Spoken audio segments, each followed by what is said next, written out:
Hey Tina, Hello. how are you doing? Good.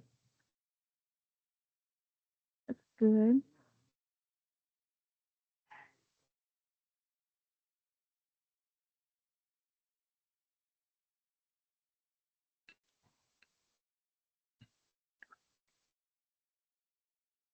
Hey, good afternoon, y'all. Hey Eric.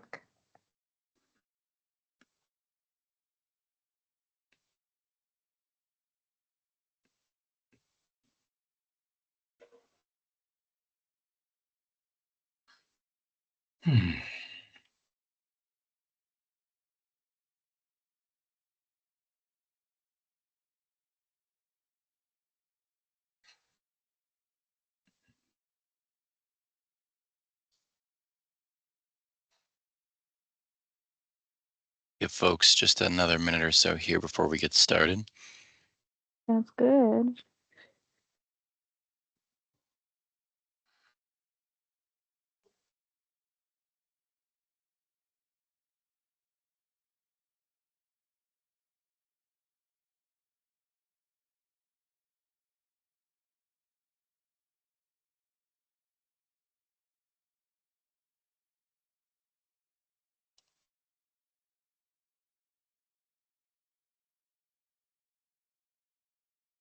You're muted, Tina.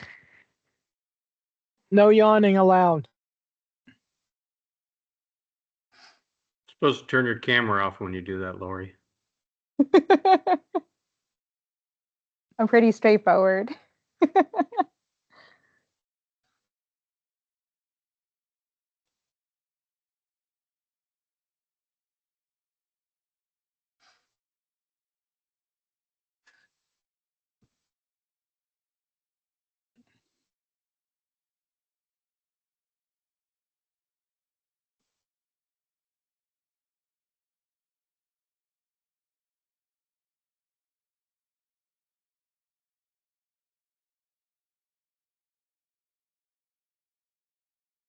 Okay, I reckon we can go ahead and get started. I can go ahead and run our meeting for today, since we are still short an official chairperson, which hopefully we can resolve that today. But for the duration of this meeting, I'll go ahead and run us through everything. So welcome everybody. Lori, do you want to run us through introductions? Sure, that sounds good. Hello everybody. My name is Lori Paleo with JMT. Just to let everyone know, this meeting is being recorded, and if you are not speaking, please mute your mics. Going down the list, Brenton Mosher. Brenton Mosher with USF Cutter. Brian Michaels.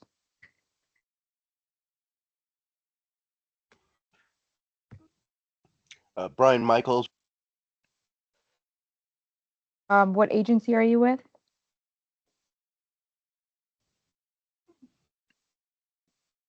Pasco County, MPO. Thank you. Christina, I don't want to butcher your last name again. It's okay. Christina Volnoy, Lochner. Perfect. Eric Henry. Eric Henry with FDOT District 7. Isabella.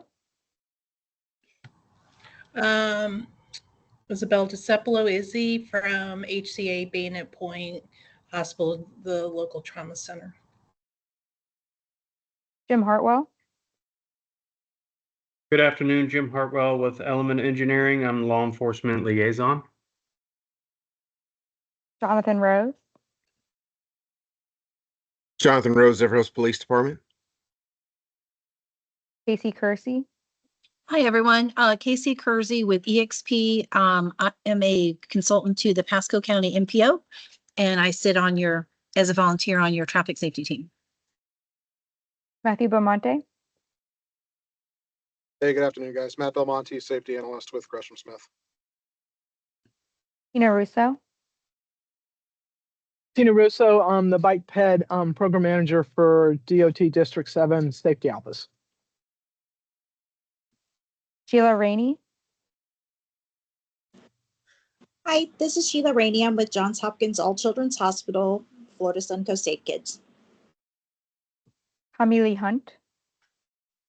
Hi, Tommy Lee Hunt with City of Zephyr Hills. I'm in the planning department. Cecilia Valoria.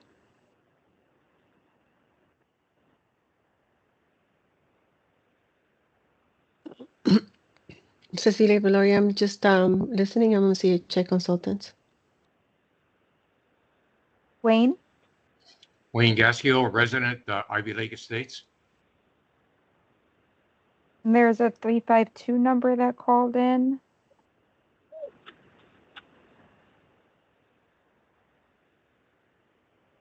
That might be me, Lori. It's Jim Reiser, Law Enforcement Liaison for District 7. Great. Is there anybody that I missed?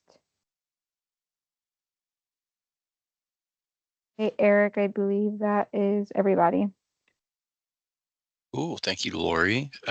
So with that, we can go ahead and move into the review and approval of last month's meeting minutes. Everybody should have received a copy of these in the mail. We're also scrolling through them on the screen now, so folks could just take a minute to look those over. And if I could get a motion to approve in a second.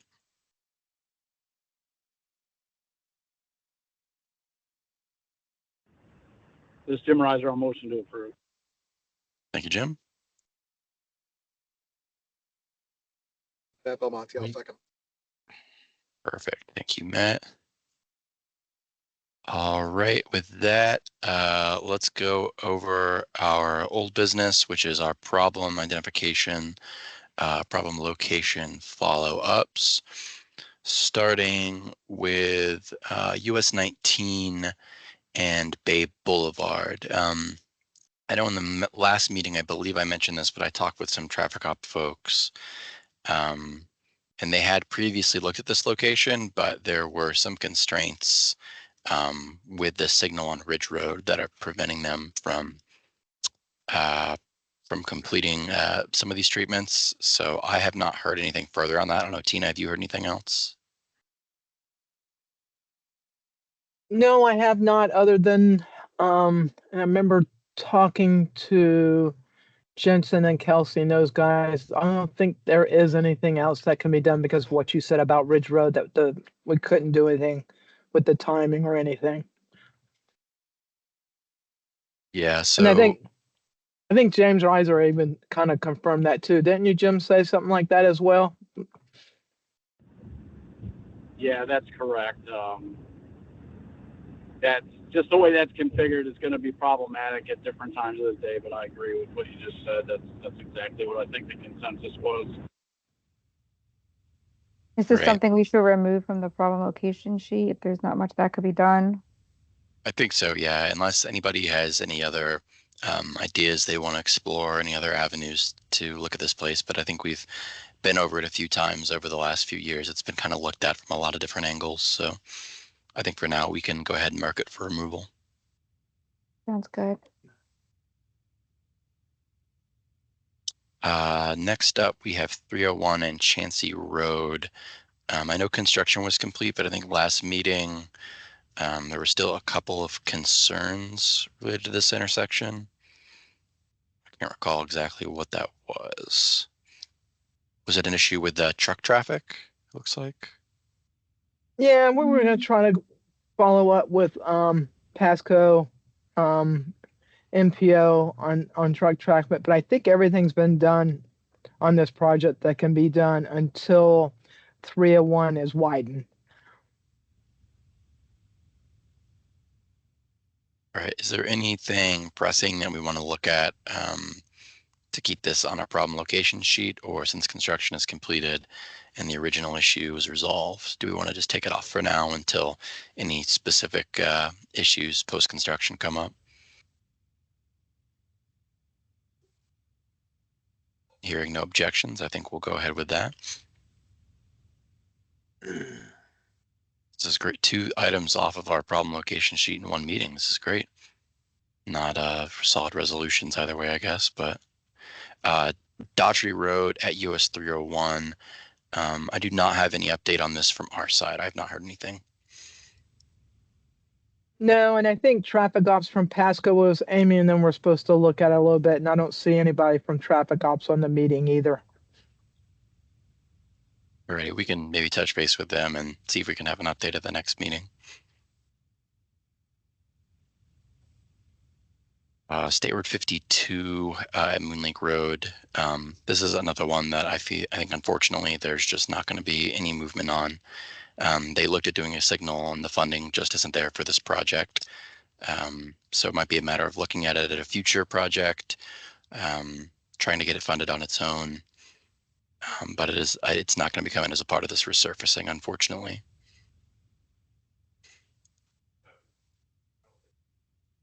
And we are still, and it might be further on the list, looking at the other location on 52, just to remind everybody. I think it's a little bit further down the list.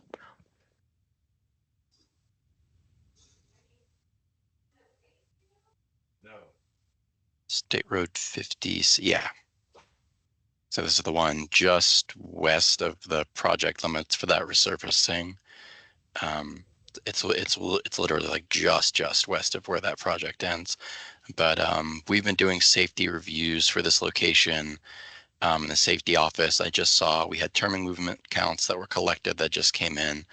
There's also some near miss analysis that's being done, just to kind of give us a better idea of what the actual performance is here, what the safety concern is. So we are in the process of reviewing that, and we will, of course, provide updates once that analysis is complete. So for the Colony one, are we removing that location from the list? I reckon we could maybe take one more stab to try to maybe review the crash data one more time and see if there's anything else we can do. But it's certainly not coming as part of this resurfacing, but we'll take one more crack at seeing if we can't come up with something with our traffic ops folks. Okay. Because I know this was an intersection I've heard come up a lot. State Road 56, this was the lighting concern. I think Emeth brought this up. This was another one that I think Pasco County was looking into some. But yeah, we don't have anybody on to give us any update on this one either. So I can provide a little bit of update, Eric. The segment from Bruce B. Downs to Meadow Point meets the criteria for lighting, and it's going to be part of that R&R project. So, but this is about half of that segment that's being worked on with the resurfacing project. So, and they're working through those details on the funding and the maintenance and stuff of the county. So part of this is in the works as we speak. The other part isn't quite yet. Okay, great. So they will be doing lighting for that triple R. Right. They're working through that details as we speak, and I'll just bring the final details information on that project maybe at the next meeting. Because there's a maintenance issue still with Pasco and it's with Akuchi on this project. So they're working out those issues.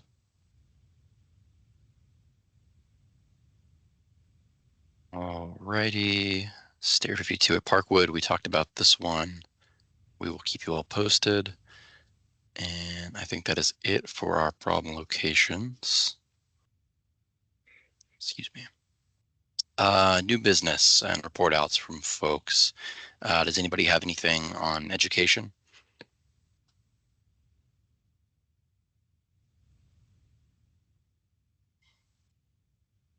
Dina, I don't know if Sheila and I are supposed to speak up for that.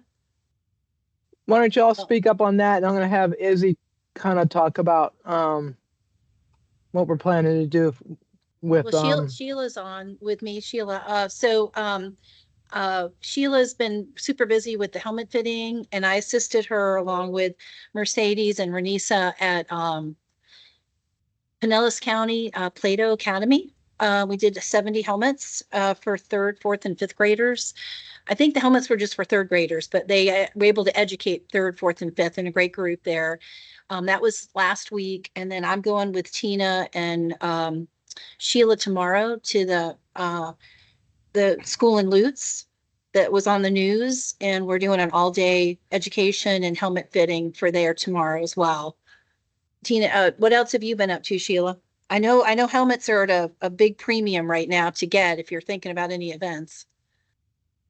Yeah, so we also went to Oakstead Elementary, kind of a follow-up from the bike poster contest, and we educated students and gave out helmets.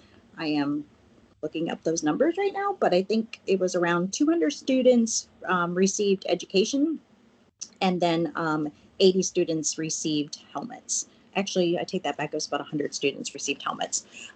So that was amazing. They were a very welcoming school. And we'll probably go back and do some things with them again. Probably all grades. We just kind of hit a certain grade level this time because that's what's in their curriculum. So since it went real smoothly, they were real happy with it. We'll be going back there again as well. Oh, and Sheila, if you want, and you and Tina. So Eric, you'd asked about the car seat fit training, and they were trying to get one together for March. Sheila, you're already a trainer. I was signed up to do that, but they just didn't have enough people to put the effort in for that 3.5 day. So they'll look at another date, but as soon as that comes back available, we'll get that added into your your access for DOT there. Great. Yeah, Yeah, definitely. that's an awesome training if anybody here gets the chance to take it. And Sheila, you're already Yeah, a certified tech, right? To go do it? Yeah, so I'm a tech and I'm a tech proxy. I'm working on my instructor.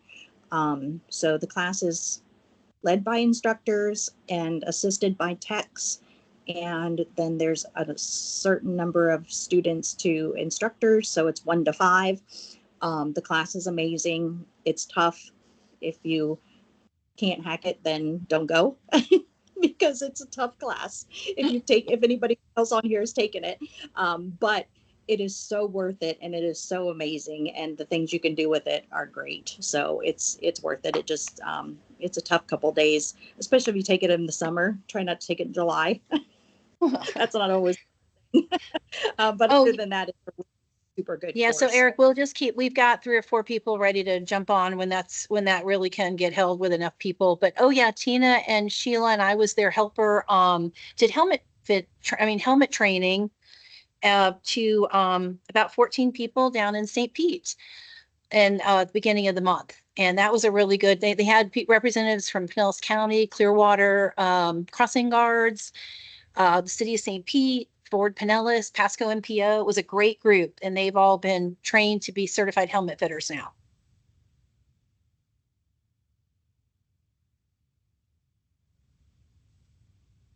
Hey, Tina. John Rose, Zephyros Police. On education, thank you for getting me those bike lights and whatnot. Officers have actually been doing a great job of getting those out and educating bicyclists and pedestrians on the applicable laws. Just wanted to thank you for that.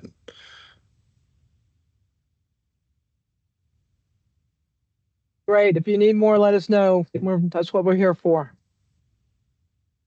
If you've got more, whenever you get a chance, we could always use some more because they've been actually getting handed out quite rapidly. We've actually had people coming in requesting them, which has been good because the word I put in with all the officers is as people need these, don't just give them the lights, give them the brochures, give them information, and educate them so that we're correcting the problem. Good. And that's kind of what we've been trying to do here, especially when we have children's requests for helmets and lights. We're going to provide education. We're not just going to give out safety equipment without the training that goes with them. Yeah, I just thought it was worth noting in this meeting during the education because it's little small educations we're doing one-on-one, but I myself am seeing a difference. There's a lot more compliance, and now that I'm on nights, I'm even seeing a lot less people on bicycles without lights. So yep. It's really helped on 19 too. So, and we're going to probably do more outreach and engagement in the upcoming year on street as well to help support you guys on those things. Izzy, do you want to kind of claim the fame on what we're doing with the aging driver? Yes, and come March, or not March, excuse me, April. Nope, not April. I'll get the right month, May, which is Trauma Awareness Month. Tina and Casey will be coming. Or Baynet Point will be hosting or facilitating a lecture to the public, which will be gosh, Tina, I forgot the title of that, of your moving around safely, walking, biking. Walk, Did I bike, and drive safely? and driving? And which will include giving them knowledge about the car fit that is usually for 60 years old and older, and possibly doing offering them the visual opportunities, and then we can schedule them for the hands-on when they're ready. So that's exciting. I'm so excited for that. So, and that's May 14th. So we're looking forward to that. Do you want me to go into Battle of the Belts too, Tina? Yes. Okay. And Sheila, anybody? So Battle of the Belts is starting soon. We have 14 high schools, and the pre-count starts March 1st through the 14th. Then the program begins, and then we have 2 weeks to do the post-count. So I know that Renessa is taking anybody, or if you want to do the count pre and post, and contact Renessa Martinez from Safe Kids, and she will be able to help you pick a school that's left over or needs to be done, or ask someone to switch if it's too far out of your way. Excuse me, because I know I did that last year for somebody that wanted something closer, and I don't mind driving too much. So this is really exciting. Izzy, have you and Tina found out the schools, or Izzy, have you found out the school yet? Yes. Well, she gave us a list. So it's going to be Hudson High School. Oh, I replied to her the ones that were easiest. I had to call Tina because I actually thought I was supposed to be there all 14 days. So that would have been interesting. Yeah, no, just one. You would have gotten a lot of counts. And yeah. Tina's like, nope, case, just 1 day. 1 day out of the 2 weeks when they're coming in to school. So it depending on what time the school starts. And I know last year I was at 6:30, which was beautiful for me, nice and cool. And you do 100 cars. Now, depending on the school, students' cars, let me rephrase that, because some parents still bring the kids, and they're the most, believe it or not, I saw a lot of parents not wearing seatbelts. Driving their kids in. So anyway, it's 100 vehicles. We have a piece of paper, and you look for, of course, if they're wearing their seatbelts, and going in. And once you reach 100, you're done. It could be 15 minutes, could be a half hour. And some of the RSOs are fabulous. I haven't met one that hasn't been. And but some schools are smaller, they're just starting out, and so they may only have maybe 100 seniors, juniors and seniors, because it's a new school, and only half drive. So you may only get 50. So it'll range on the school, but the max is 100. And then they do the program, and then later we hopefully, when we return for the post count, and do the 1 day everybody's schedule works together, and they can hopefully improve is our goal with that. So Pasco County is the only one that still does it, and we're going on 15, 16 years, I think Renessa said. And and it shows. We're quite low, especially compared to Polk, she said, which is nice. It's a great program. So, anything else? Did I miss anything with the Battle of the Belts? Do you remember, Shane? I think you got No, Shayna. Sheila. Sheila, excuse me. Yep, I think you covered it all. I think the only thing that can be a little different this year is it has gone to being a statewide program. So the schools have the option of doing statewide, or they can do the way that Pasco's been doing it all along. So some of the counties are doing it the statewide, and Pasco has elected to do it the way they've always done it, which is amazing because we see the difference when the program is done that way. Yes. So quite exciting with that. So, yeah, so that's about it at the moment. If anybody, I'm going to promote Stop the Bleed. If you hear anybody that wants the program, it's free. More than willing to help out where I can with that. So it's, I think it's a great program with that. So, all righty. Tina, anything else you can think of? No, it's just as Izzy kind of talked about. It's really interesting to watch these kids come in. Yes, yes. Some stop like maybe 100 feet before they see you, and they stop for a second, and then they'll, all of a sudden, a few seconds pass, and then they start to drive like they're putting their seatbelt on or something. But a lot of it, it's hard to see a lot of times if they have it on or not, because they're in a reclining position. And it's hard, so, or they have the window tint, but you can get it, honestly. So, and thank you. I have a couple more education things, if you don't mind. So bike poster contest is still happening. It's a safety initiative to promote rider visibility and lighting and those kind of things that we're seeing problems with. I haven't got any of the submissions yet from Pasco, but it's still early. They're not due until March 14th. And I think, had like 8 last year from Pasco, and they were amazing. I do have kind of a concern that if you guys know a school and you're able to reach out personally to schools. So I did a training, and I had a social worker who I was training make a comment. And her comment was that they used to do Bike to School Day faithfully every year.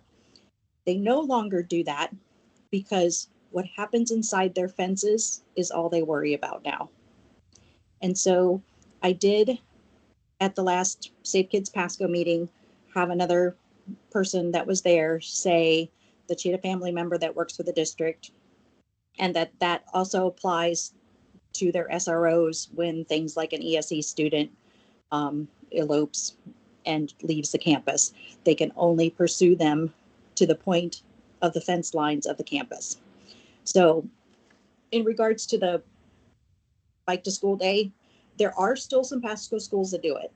So I don't know if it's a mentality of one person, one school, or the district, but the district itself has been extremely supportive in bike initiatives. So they put signs in their bike racks. They've created a video with us. They show that video. So the district itself has really been proactive. So when I heard that comment out of a school, I was a little surprised, but then it was kind of backed up by a second person. So anyway, if you have the chance to reach out personally to a school and tell them the benefits of Bike to School Day or biking to school or walking to school, just take a moment and kind of, reiterate that with them. And don't worry about what the comments are coming back or anything. We just want to make sure that people know it's still a positive thing, and we don't really want to just worry about what's happening inside the fences, because we know that safety goes way beyond that. So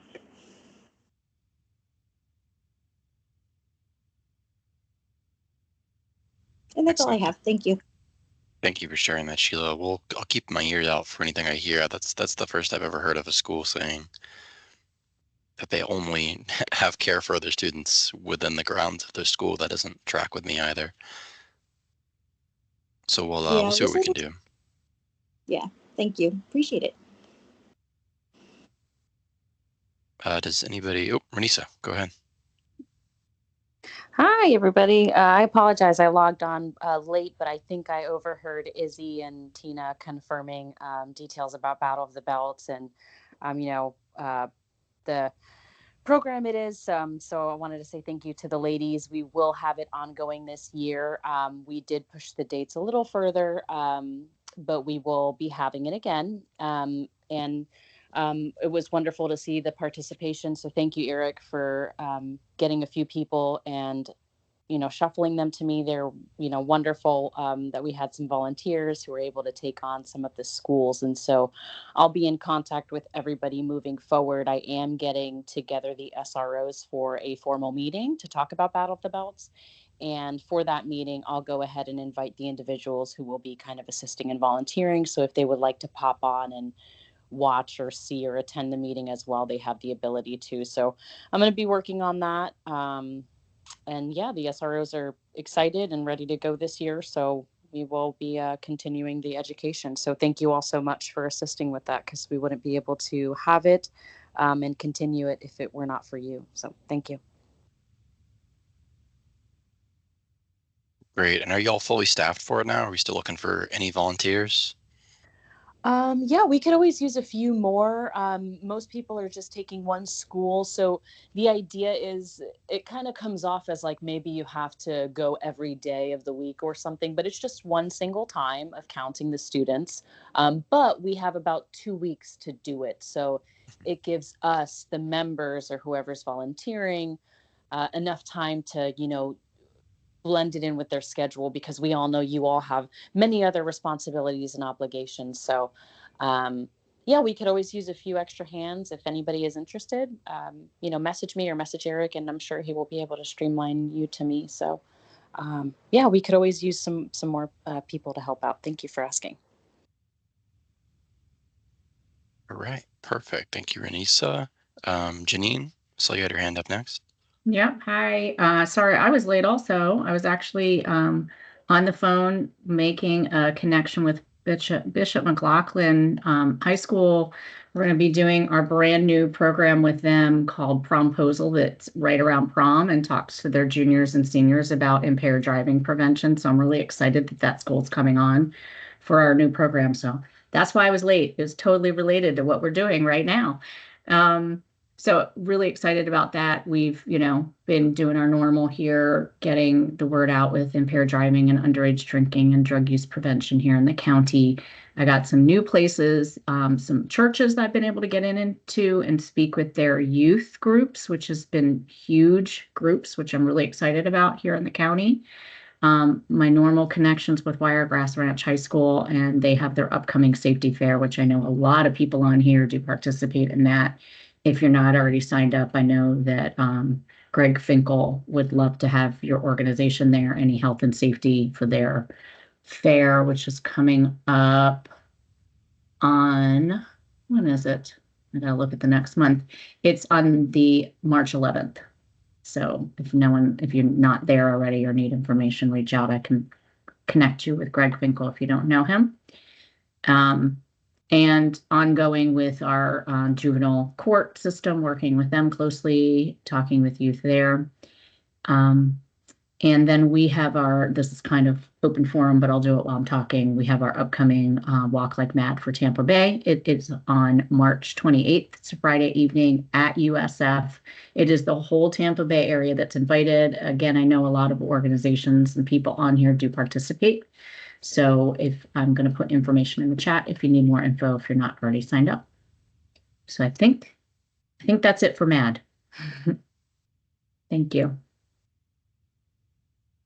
Awesome. Thank you, Janine. You're allowed to be late as long as it is because you were doing something traffic safety related. I think that's our ruling. Okay, good. I appreciate that. Brenton, go ahead. Sure, thanks. So as Janine mentioned, the Wiregrass Safety Fair is on Wednesday, March 11th. We will be there as well. And she mentioned the Walk Like Mad. The only other thing that I have is we did we are still doing our nighttime education on US 19 that has, wrapped up for February, but we are working on a modification to our contract to continue doing that. And I also wanted to give a shout out to Jonathan Rose, who did an Impact Teen Driver presentation for Zephyr Hills High School that came in through the Ely program that he did that. So it's great that we are still getting that education to our high schools. That's all I got. Perfect. Thank you, Brenton. Does anybody have anything else on education before we move along? So Rose, go ahead.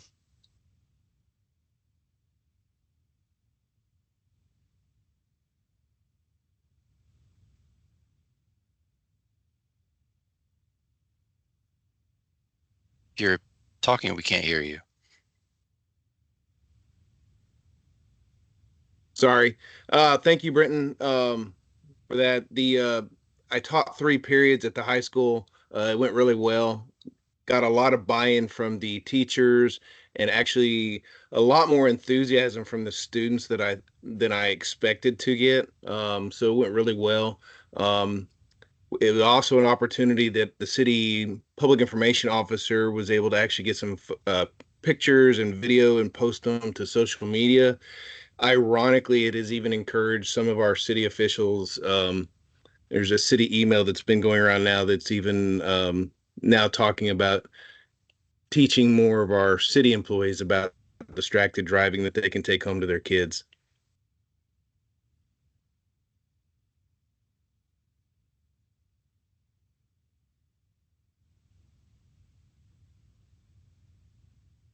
That's great, you guys. Yeah, great work as always. Does anybody have anything else for education? Oh, a question, sure. Sorry, this is Sheila. What is everybody bringing to the Wiregrass Safety Fair? Like, what topics are we covering? Mad's got impaired driving prevention and underage drinking and drug use prevention. Awesome, thank you.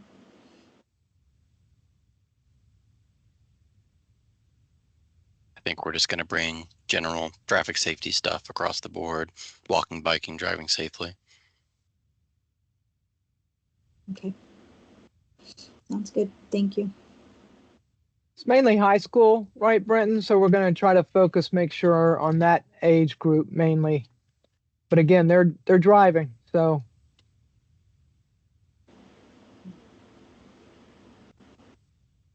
All right, cool. Does anybody have anything for enforcement updates?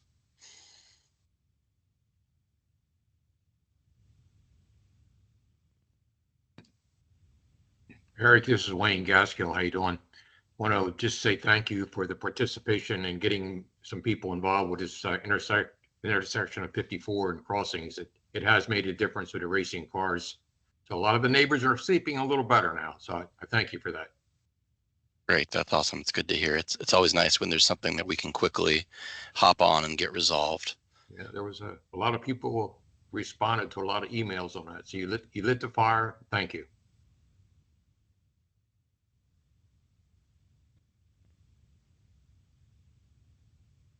All right, does anybody have anything else on enforcement before we move on?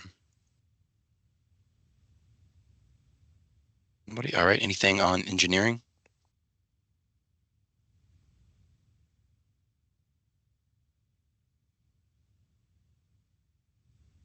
No. Crash statistics. Laura, do you want to run us through those? Sounds good.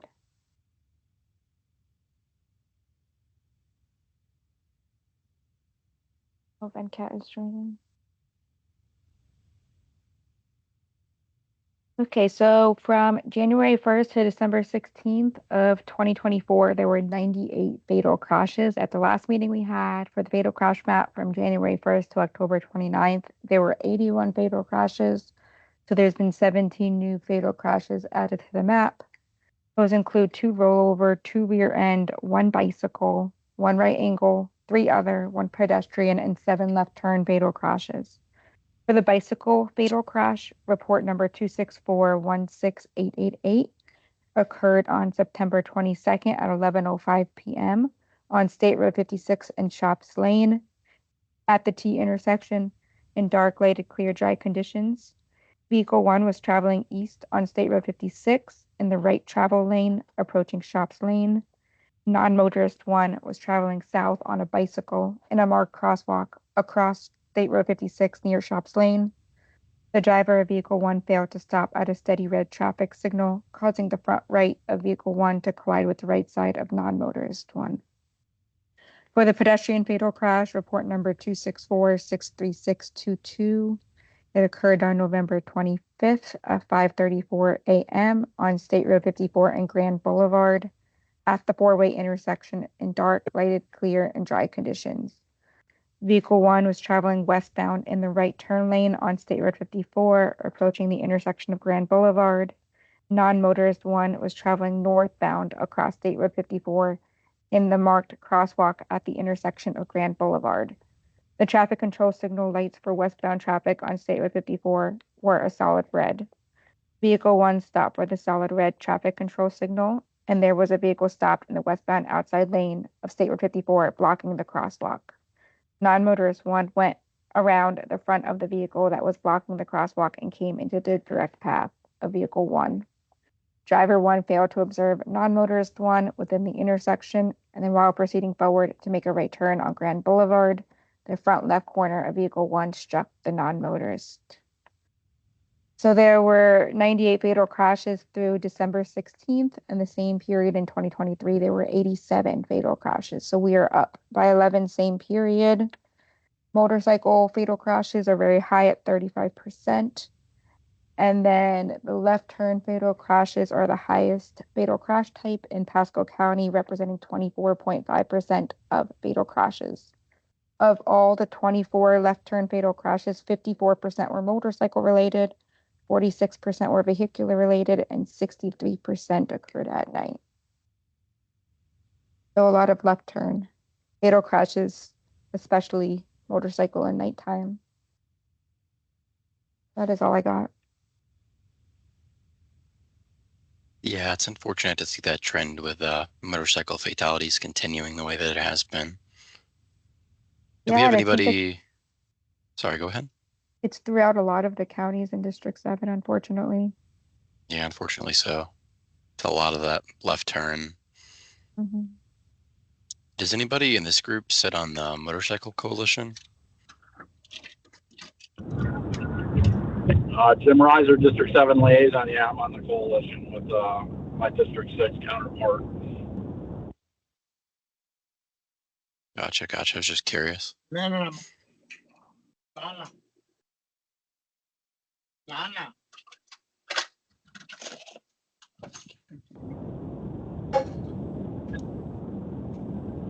Oh, all right, so we can move on to calendar updates and activity reports if anybody has anything that we haven't covered. The only thing that we have on our side is a public hearing that's going to be coming up next month on the 25th, I believe. It was rescheduled. It's the one for the US 41. It's State Road 54 PD&E study. So that'll be coming up towards the end of next month. I think that is the only other thing that we have on our side. Izzy, go ahead. Yes, about the Motorcycle Safety Coalition. Do you have more information on that? We could provide some to you for sure. Okay, great. Thank you. I think it's through, is USF the one who organizes that coalition? Yeah, so it's local. I think like the other coalitions, they meet, quarterly? Okay. Because that's Hey, Eric, it's Jim Reiser. Can you hear me? Mm-hmm. Yeah, I don't know. There was some background there or something before I was trying to get a word in, but that coalition meets in Tampa, USF, quarterly. Okay. Just had a meeting last week, so the next one's going to be coming up in May. It's all the different groups from law enforcement, There's my liaison programs in there. We have engineering, DHSMV, different policy, and a lot of the training school representation in the coalition. So it's a pretty diverse group. Yeah, and they're always looking for active participation for, with new members. As far as the fatality issue going on, I think unfortunately Florida just came out as #1 in the country for motorcycle crashes, I believe, for fatalities. I thought I saw a news article the other day. I'm not exactly sure. I talked with Tina about these left turn crashes with these motorcycles. That seems to be one of the #1 crashes, at least in the Tampa Bay area, is vehicles making a left turn in front of the motorcycles. They're not always what they seem to be. Coming from the traffic homicide background, a lot of times the drivers of the vehicles are not getting charged simply because motorcycles are just traveling way over the speed limit. And so you have to be reasonable when you look at the causation of these crashes and what's happening. And in my time as a consultant with Gresham Smith, before I did this job, we're doing a lot of the 3R projects and looking at motorcycles. And unfortunately, there's just a lot of median brakes, openings, driveway access that contribute to this left turn crash problem. So it's going to be a challenge going forward in the coming years. We're trying to get more agencies to do training, specifically law enforcement agencies, to try and train people what to look for. So it's going to be an ongoing issue, but hopefully with some of the new things coming online, with more law enforcement getting involved, especially around the state, we can start seeing the numbers come down. But it's going to be a challenging time for the motorcycles. So I'll yield back at this time. I stuck in the chat the Ride Smart Florida, which is the Motorcycle Coalition information. Izzy. Okay, and I thank can you. I can email to you as well. Oh, that would be fabulous. Thank you. Because that's #3. That's, of course, falls is #1 mechanism. MVCs are 2. And the third one is motorcycle that we have from our registry. And bit and ped bike is coming up close to motorcycles. So yeah, if I can help work on that, that would be awesome. And figure out or see what we can do to help. Well, and just like some of the conversation you and I have, unfortunately, it's our aging drivers that are making those left turns in front of motorcycles as well, too. Yes. So Exactly. Once we get them used to their car and get their mirrors correct, right, Tina? Hopefully they'll be able to see them come up. well, and again, nighttime driving, all those things, just and that education component about, they can't judge that speed. Just take that extra second or minute to, see if they can just wait till that motorcycle passes. And again, like Jim said, they're too fast, and again, they're camouflaged basically. Yes. If they don't have the right lights and movement going on. So, but that's where we need to make the aging driver aware of. Just take an extra second, extra minute to make sure that they're not coming. Mm-hmm. Or they'll see them hopefully by then to avoid that. Maybe if they take that extra second, right? So sounds like a plan. Thank you. Thank you, Izzy. Does anybody have any other calendar updates or activity reports that they want to share?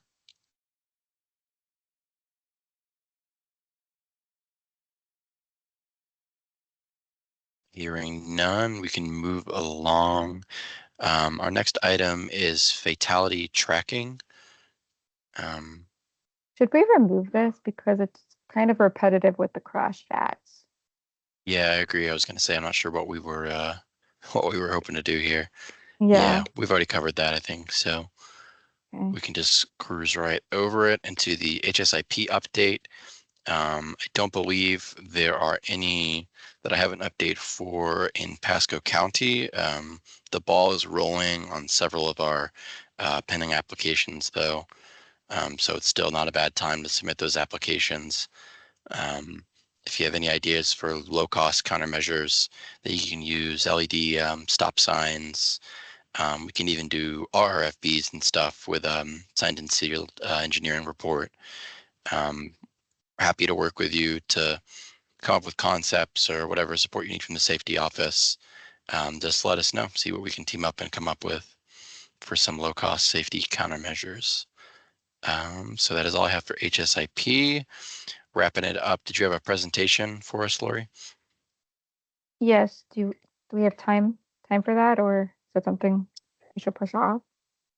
Yeah, we are running a little bit late on time here. How long of a presentation is it? Like 10 minutes or so.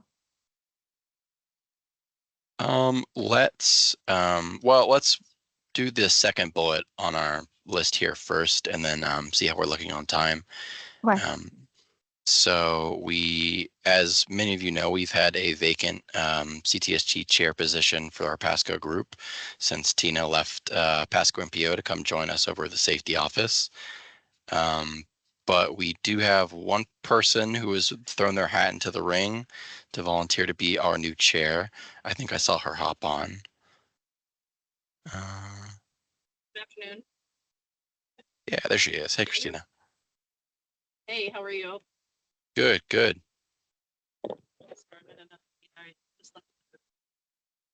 Oop, you're a little quiet. Your audio's a little bit muted for me.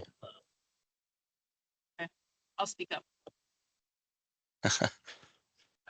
So we don't have any other people who've put their name forward, so I think it's a pretty easy decision. So I don't even think we need to do a full-blown vote. I'll just say if anybody has any reservations, speak now or forever hold your peace. Hearing none, then congratulations, Christina, and welcome aboard. We're stoked to have you as our new chair. Thank you very much, Eric. I appreciate it. Thanks, everyone. Look forward to working with all of you. Can you hear me? Yep, we got you. Okay, perfect. Awesome. So yeah, for our next meeting in March, will be our first official meeting with our new chair. So we'll look forward to that.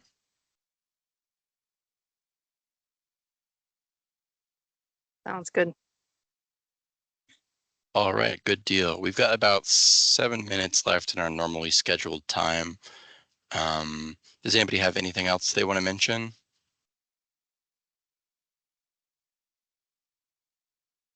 Nobody? Okay. Oh, Jonathan Rose, go ahead.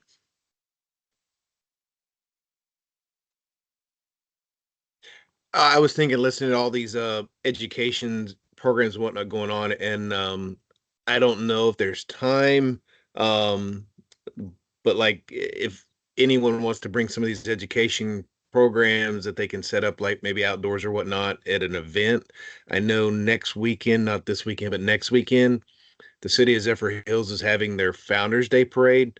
It might be an opportunity for somebody to get out there, set a booth up, and provide some of that education material as people walk by.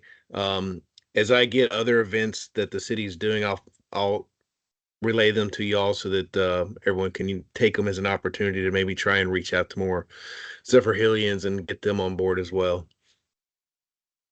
That would be great. Yeah, any events that you're aware of at all, definitely always let us know. So that way we at least have them on our list that we go through every week to see what events we're able to attend and which ones we're not. So we're always looking for more events, and we always seem to have more in Hillsborough and Pinellas than we do in Pasco, Hernando, or Citrus. So we definitely want to pump those numbers up. There are several events going on in March, of course, because it's Bicycle Month, just to let everybody know it's pretty packed already for March. So, but Jonathan, we're definitely, like Eric says, we're working on trying to spread the wealth. So yes, let us know and we'll try to kind of fit it in because we're again trying to do more and more. Mm-hmm. And if it's a recurring event like that, like a yearly Yep. parade, even if we can't make it this year, we'll have it saved on our list. So next year, when the time rolls around, we've already got it. We can get a head start on participating. Sounds good. Alrighty, awesome. We only have about 5 minutes left in our scheduled time. Does anybody have anything else they want to mention?